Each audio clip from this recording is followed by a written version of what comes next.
Welcome, Nikolay. Bonjour, good morning. So, good thing you have a bit of, you're trained for unplanned circumstances. Thank you for coming on stage a bit earlier and at the last minute. So, what's your story? I mean, people don't necessarily know you in Switzerland, so you are an entrepreneur. I am, right now, I'm a partner with Deloitte, heading up our Deloitte Digital Business, which is a standalone business where we build ventures for corporates. But previously, I've been an entrepreneur in But you're a London. consultant, but when we played the session, you said, I don't want to use slides, so how can you be a consultant? Probably I'm not a real one. Okay. Probably there are slides coming, I don't know. No slides. So can you tell us a bit about yourself? So you built a company based in... Yes. So with Martin Ott, who's nowadays at Facebook, another great example, leading up Europe's Facebook operations, we were together in London and we did payments, online payments, mobile payments, far before it was called fintech. It was not that cool. Yeah, it was just a business banks didn't want to do. Between 07 and 12. Okay, just when the arrival of the smartphones. Yes. Okay. And then after that, you exited the company. And then after that, we sold the company, and I realized that there are quite a few things broken or could be better. When you turn right now into the corporate arena, and when you look how exponential technology evolves, basically each of you have in their smartphone today more intelligence than the entire Clinton administration. That's true. So it's not like magic. It's technology that enables each and every one of you to be very reliable in your business decisions. And that's what corporates, and this is what we are here. We are in the country and in the continent of large, massively successful corporates. There's a huge asset to be leveraged. And that's what we realized, and that's why we said, let's start. So you came from the startup world, then you got involved with the corporate world, and the thinking was, how can we help accelerate this large corporation? And that's where you co-founded with someone from Facebook? No, right? That's where we got apart. Okay. You went to Facebook, I went to Deloitte. And then you co-founded something called the Digital Lab at Deloitte. Exactly. The Can digital you tell us ventures. Well, look, we say when you are today a corporate CEO and you're listed, then you need to think of how are you going to, what are the top 5 things that you need to do in order to transform your company? And as always, number one, no matter if you're Fortune 500 or a startup, it's the team. Doesn't change in the digital era, it's the team. So we started helping board members to set their board together in order to have a successful journey in this transformation. So can you be very concrete about the type of action? Was it about training people? Was it about involving the younger generation, digital natives? It's both. It's taking people, because let's not kid ourselves. I mean, we talk all a lot and consultants do even more about Generation Y. Reality is people who are in the boardroom today and for the next 10 to 20 years are far away from Generation Y. They're in their 50s. So what is it that you need to do in order to enable someone in their 50s and training who understands very sharp, laser sharp business, but probably doesn't understand that well digital? And that's the teaching mechanism. Then there's a second group of probably also not Generation Y, which is going... Y and a half? We're not. By birth year, we're not. That's the second, basically in the middle, and then there's Generation Y. Yes, that's all of the young guys who are probably also sitting here, but that's the mix is what needs to be successful and needs to be combined and melted. But there's also a lot of new competencies. I mean, suddenly, if you're a bank, you need people to work with data, you need to work with UX, you need to work with programming. And the chairman of BBVA was saying, like, a bank is a data company now, it's zeros and one. So you also need to help this large corporation add specific talent to their roster? Look, talent is crucial. That's part of the team. But I think a point that you're now addressing is at least as crucial. When you say as a bank today that you're becoming a data company, or when you say as an automotive company that data is the new oil, that's a great press release. And it's a great statement for on stage. But that doesn't transform your business. So you need to be able to understand how is the value chain, how is the business of my customer changing in order to understand what is it that I need to do, what are the topics, and it's crystal clear. In digital, that's one myth we have to stop is it's all mystic. No, everything is quantifiable. Everything can be quantified because it's all based on data. So you need to be very clear on what are your actions in order to transform your core business. What does it take to make a digital asset out of it, out of a production site? And then to understand, okay, so what are the businesses I could be into? What are the businesses that I could be into as a company producing cars? But I don't sell products anymore, I start selling services. So how does that business look like?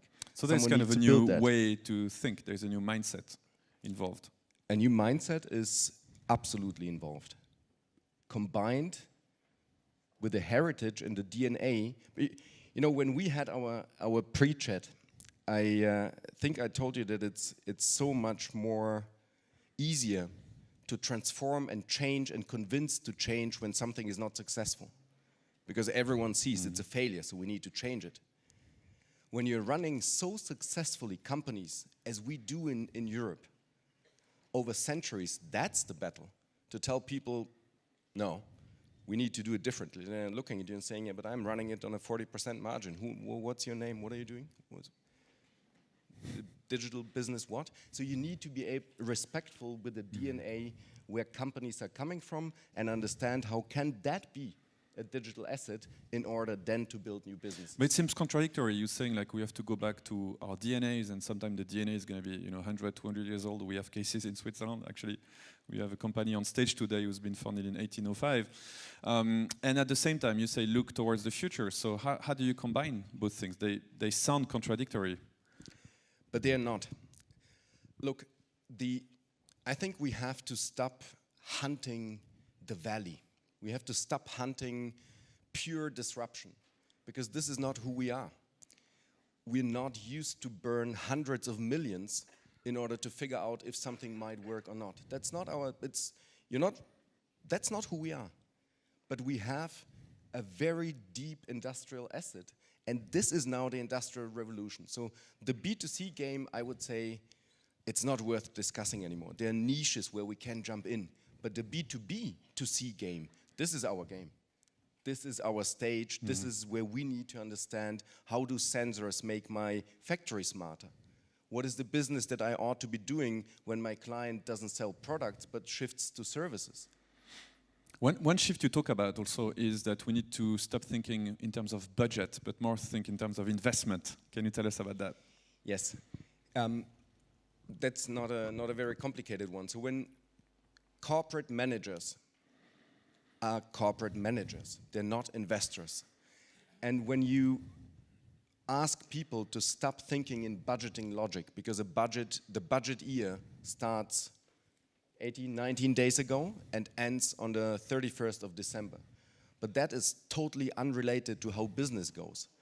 So when you're looking in small projects, small things always cost small money.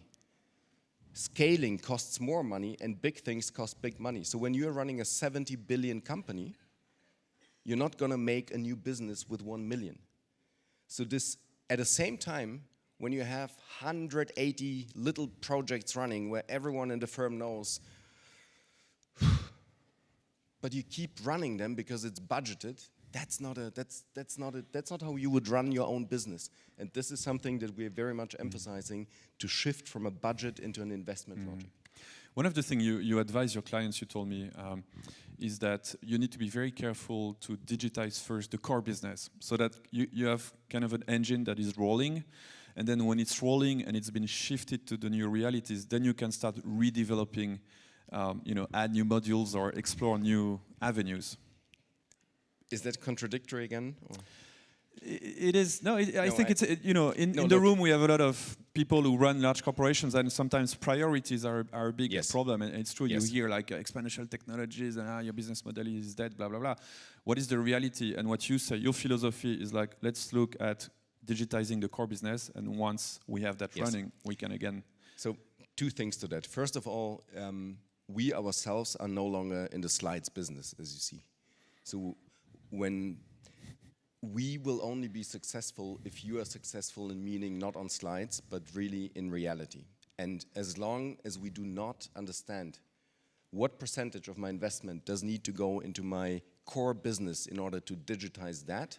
Everything else is talk. There is no new business if there's no asset to be leveraged. And you're not the best owner for this new business if you don't have an asset to be leveraged. If you have only money, any other investor is better because they're a professional investor. And that is why we say, put 60% of the investments, dedicate them to transforming the core. Put some 20 to 30 into incremental, into building businesses that are close to you, but you don't do them yet.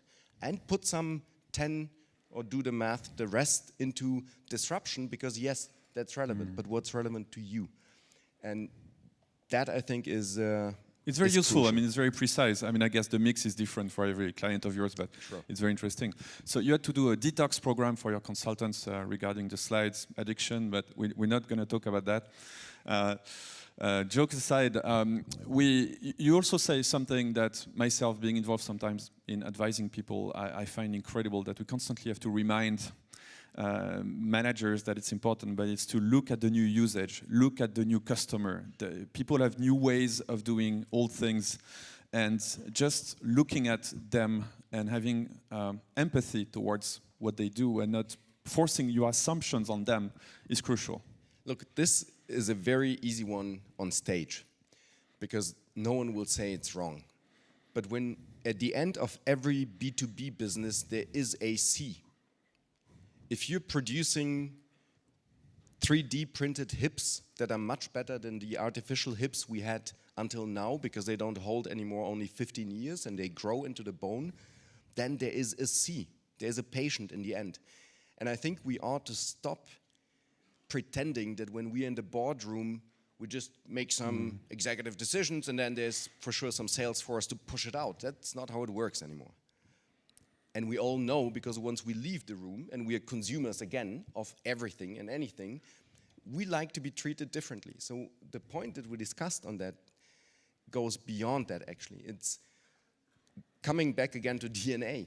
We are in Central Europe, and especially Switzerland and Germany, we are known for being 110%, not 100, 110. Be it a Swiss watch, be it a German car, whatever. So it's very, very difficult to switch to a platform logic where we say it's never finished, because it's turning constantly in data, understanding, learning cycles, where with the client we improve the products and generate new products. That is a challenge. Can you dig a bit deeper in that word platform? I mean, it's a word we hear a lot. I think nobody really knows what it means. What concretely does it mean to think of your corporation, of your organization as a platform? Look, you don't need to be ultimately yourself a platform, because otherwise that's another, I think, wrong discussion we're leading, or a very superficial discussion we're leading at the moment. If every company was a platform, then we'd have a lot of isolated platforms, then we can call them also companies, so it doesn't really make a difference. Becoming part of a platform means finding out what is the attractive asset, what's the attractive service, what's the attractive product that you bring to a business or to a customer, and be there and continue learning through the data that you generate, what is the next offering. Look at all, I won't mention all the big names because everyone is sick and tired of them. But another DNA thing, all the big tech players today are conglomerates, complete conglomerates. That's where we come from as well. Look at Siemens, look at a lot of companies, conglomerates. So again, it is in our DNA, we just need to use different tools and different ways how we get there. So, but thinking as a platform is, giving to the market services and products that then you let the market play with and combine and be very open. And it's to let the market drive you to places sometimes you don't expect, like you're going to open a data feed and somebody builds a service on top of it. Not uncontrolled. Because when people like you and I talk about that, especially here, then it sounds like just throw a banking product out and people will play around and they'll figure out how a new account looks. No, that's not what it says. But it is the logic of co-developing products with the client, because that's the person, the business that knows what they want. So the change from let's stop deciding in the boardroom what's best for the world and then push it into the world, let's figure it out with our dedicated clients And that will be much easier, much more efficient, by the way, and much more top-line driven. What is the main challenge you have right now in building the Deloitte Digital Lab? Is it to find talent, to recruit people? No, talent is a challenge for everyone. I think the biggest challenge is I'm not a very patient person, and things do not move quickly so enough. you're Generation Y after all. I'm not Generation Y. Would love to be. No, I think we are not moving quickly enough. And that's another high-level talk that is easier said than done and realized, but we're not moving quickly enough. So I can sleep well at night, but my concern is that we don't do enough of the right things quickly enough. And talent, yes, I guess are there young students or there are 300, young professional 400 students here. So talent is a challenge for consulting companies anyways, because when I think... But that's where I was trying to drive you, because when we discussed it, you made a claim that was very surprising to me. Yeah. Okay, I'll make that claim.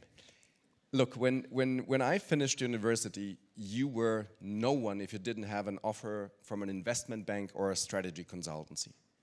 That thing changed. You are no one today if you don't go and start 25 companies in the first 3 years out of college. Ideally, you did it while you were still there. So, look, to all of you who are just about to start a job or thinking of being an entrepreneur, I can tell you our time is up, right? It's okay. Like 10 seconds. So you'll know when your time is up. I know when my time is up. Look, make a very conscious decision and be very straight with yourself. I was not that conscious and not that straight with myself. So if that can help you, that's the best thing I will take out of this day. Not everyone has to be an entrepreneur on day one when they finish university, because it doesn't fit to everyone's personality. Be aware if you want to be, however, one, because the times are great. Haven't been ever better times being an entrepreneur. Be aware you will fall down a couple of times. So if that doesn't match your risk profile, if that doesn't match your family planning, don't do it. On the other hand, be aware there's a corporate asset which has never been as open as it is today to young talent being pushed up quickly, being given the chance to prove qualities more experienced staff does not have. So use that as your entrepreneurship platform. Build a business with a corporate, for a corporate. Just make a conscious decision who you really are and where your qualities are, and then make a decision what is the best path forward for you. I think it's not being done often enough. But I think that's one of the big learning. One thing everybody realizes right now, that it's not like startup against large corporation and reciprocally, that it's actually both, and both have a role, and someone like you can have a productive career in both worlds. And what you're saying is that if it's what you want to do it, and just be aware of the risks. But it's a new discourse. But can I just one last final addition? You won't like it a lot. Please don't have a wish list which is that big. And once you went through your wish list, then don't say, what's the work-life balance? Because the last question that I would leave you with is, please answer to yourself, what are you ready to give up in order to achieve what? Because that is how it works. I don't want to sound, but this is how it works. So show me one successful manager, male, female, show me one successful entrepreneur who didn't choose to give something up in order to gain something. And this is not give everything up to, then it's the wrong job, it's the wrong startup, whatever. Don't ever give anything up. Nothing more important than being happy, healthy, have a family, kids. All of that is million light years more important than a career. But be aware, what is it that you will give up in order to be driven, ambitious, and successful? And yesterday, thank you. You can give me a round of applause. Nikolay Kolev, thank you so much. Thanks so much. Thank you. Wonderful stage. Enjoy the day.